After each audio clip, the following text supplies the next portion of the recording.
ಅಂತ ಅನ್ಕೊಳ್ಳಿ. ಈ ಮಹದೇವಪುರ ವ್ಯಾಪ್ತಿಯಿಂದ ಒಂದಷ್ಟು ಜನ ಕಂಟಿನ್ಯೂಸ್ ಆಗಿ ಎಲೆಕ್ಷನ್ ಕಮಿಷನ್ ನ ಅಪ್ರೋಚ್ ಮಾಡ್ಲಿಕ್ಕೆ ಟ್ರೈ ಮಾಡ್ತಿದ್ದಾರೆ. ಯಾಕಂತಂದ್ರೆ ಈ ವಿಂಗಡಣೆ ಅಂತ ನೀವು ಮಾಡ್ಬಿಟ್ರಿ, ಹಿಂದೆ ನಮ್ದು ಬೇರೆ ಯಾವ್ದೋ ವಿಧಾನಸಭಾ ಕ್ಷೇತ್ರಕ್ಕೆ ಸೇರ್ತಿತ್ತು, ಈಗ ಇನ್ಯಾವುದಕ್ಕೋ ತಗೊಂಡೋಗಿ ಹಾಕ್ಬಿಟ್ಟಿದ್ದೀರಿ. ನಿಮ್ ವೆಬ್ಸೈಟ್ ಅಲ್ಲಿ ಅಂದ್ರೆ ಎಲೆಕ್ಷನ್ ಕಮಿಷನ್ ನ ವೆಬ್ಸೈಟ್ ಅಲ್ಲಿ ನಾವು ಎಷ್ಟು ಹುಡುಕಿದ್ರು ಕೂಡ ಮಹದೇವಪುರ ಇಲ್ವೇ ಇಲ್ಲ, ಹತ್ರ 40,000 ಓಟ್ ಇದೆ. ಹಂಗಾರೆ ನಮ್ ಕತೆ ಏನು ಅಂತ ಹೇಳಿ ಪತ್ರದ ಮೇಲೆ ಪತ್ರ ಇದು ಜಸ್ಟ್ ಒಂದು ಎಕ್ಸಾಂಪಲ್.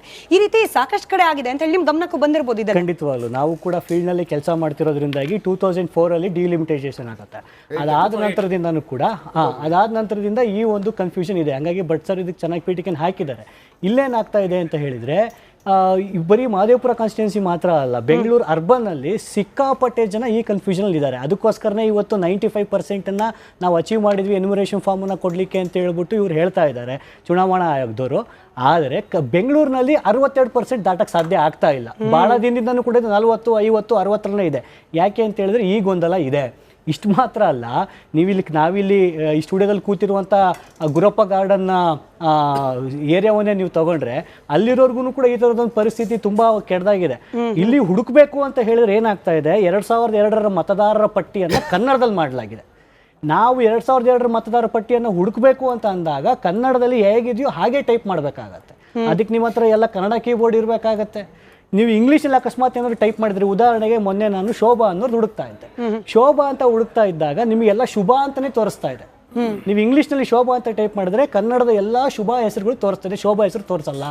ನಂತರ ನೀವು ಮತ್ತೆ ಕನ್ನಡವನ್ನು ಆಪ್ಟ್ ಮಾಡಿಕೊಂಡು ಅವ್ರ ಪಾರ್ಟ್ ನಂಬರು ಎಲ್ಲ ಡೀಟೇಲ್ಸನ್ನು ಹಾಕಿದರೆ ಮಾತ್ರ ನಿಮಗೆ ಶೋಭಾ ಸಿಗ್ತಾರೆ. ಅದರಲ್ಲೂ ನಿಮಗೆ ಎಷ್ಟೋ ಕಾನ್ಸ್ಟಿಟ್ಯೂನ್ಸಿಯಲ್ಲಿ ಒಬ್ಬರು ಶೋಭಾ ಇರಲ್ಲ. ಈ ಥರದ ಒಂದು ದೊಡ್ಡ ಏನು ಪರಿಸ್ಥಿತಿ ಈ ಥರ ಭಾಳ ಕೆಟ್ಟದಾಗಿದೆ. ಮಹದೇವಪುರ ಮಾತ್ರ ಅಲ್ಲ, ಬೆಂಗಳೂರಿನ ಬಹುತೇಕ 2002ರ ಮತದಾರರ ಪಟ್ಟಿಯನ್ನು ಪಾರ್ಟ್ ನಂಬರ್ ಹುಡುಕ್ಲಿಕ್ಕೆ ಜನ ತುಂಬಾ ಕಷ್ಟಪಡ್ತಾ ಇದ್ದಾರೆ. ಇದು ಬೆಂಗಳೂರದ ದೊಡ್ಡ ಸಮಸ್ಯೆ ಆಗಿದೆ. ಬಹುಶಃ ನೋಡಿ, ವೈಟ್ ಫೀಲ್ಡ್ ನಿಂದ ಒಂದು ದೂರವಾಣಿ ಕರೆ ಇದೆ, ಸುಂದರ್ ಅಂತ ಹೇಳಿ. ಆ ಭಾಗದಲ್ಲೂ ಕೂಡ ಇದೇ ಸಮಸ್ಯೆ ಅಂತ ಹೇಳಿ ನಾವು ಕೇಳೋಕ್ ಸಿಕ್ಕಿತ್ತು. ಸುಂದರ್ ಅವರೇ ನಮಸ್ಕಾರ. ನಮಸ್ಕಾರ ಮೇಡಮ್. ಹೇಳಿ ಸರ್, SIR ಪ್ರಕ್ರಿಯೆ ಹೇಗೆ ನಡೀತಾ ಇದೆ? ನಿಮ್ಗೆ ಅನುಕೂಲಕರವಾಗಿ ನಡೀತಾ ಇದೆಯಾ? 50% ಅನುಕೂಲವಾಗಿ ನಡೀತಾ ಇದೆ ಮೇಡಮ್. 50% ತುಂಬಾನೇ ಅಲ್ಲೋಲ ಕಲ್ಲೋಲ ಆಗಿದೆ ಹೆಂಗೆ ಅಂತ. ಹೆಂಗೆ ಅಂದ್ರೆ, ಇವಾಗ ನಾನು ಹೋದ ವಾರದಲ್ಲಿ ಅಲ್ಲಿ ಹೋಗಿ ನನ್ನ ಹೆಸರು ಎಲ್ಲ ರಿಜಿಸ್ಟರ್ ಮಾಡಿಕೊಂಡು ಫಾರಂ ತಗೊಂಡ್ಬಿಟ್ಟೆ, ಫಿಲ್ಅಪ್ ಆಗೋಯ್ತು. ಆಮೇಲೆ ಹೆಸರು ಮಾಡ್ಬೇಕು. ಅವ್ರದ್ದು ಹುಟ್ಟಿದ ಸ್ಥಳ ಬಂದು ಎಟ್ಕೋಡಿ ಗ್ರಾಮ, ಚಿಕ್ಕ ತಿರುಪತಿ ಹತ್ರ. ಅವ್ರಿಗೆ ವಯಸ್ಸು, ನನಗೆ ವಯಸ್ಸು 78, ಅವ್ರಿಗೆ ವಯಸ್ಸು 65. ಅವರು ಅಪ್ಪ ಹೆಸರು ಗೊತ್ತು, ಅವ್ರ ಅಪ್ಪನವರ ಹೆಸರು ಕೇಳಿದ್ರೆ ನಾವು ಎಲ್ಲಿ ಮೇಡಮ್ ಹೋಗೋದು? ಇವರಿಗೆ 65 ವಯಸ್ಸು, ಅಪ್ಪನಿಗೆ 70-85 ವಯಸ್ಸಿನಲ್ಲಿ ಅವ್ರು ಸತ್ತೋದ್ಮೇಲೆ ಅವ್ರ ಹೆಸರು ಗೊತ್ತಿದೆ.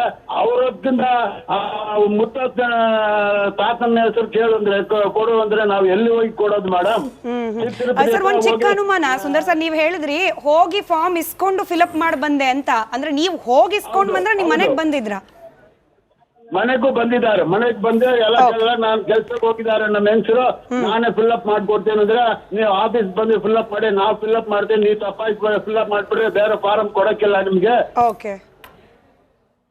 ಓಕೆ ಸರ್, ಧನ್ಯವಾದ ಕರೆ ಮಾಡಿದ್ದಕ್ಕೆ. ಇಂತಹ ಅನೇಕ ಅನುಮಾನಗಳು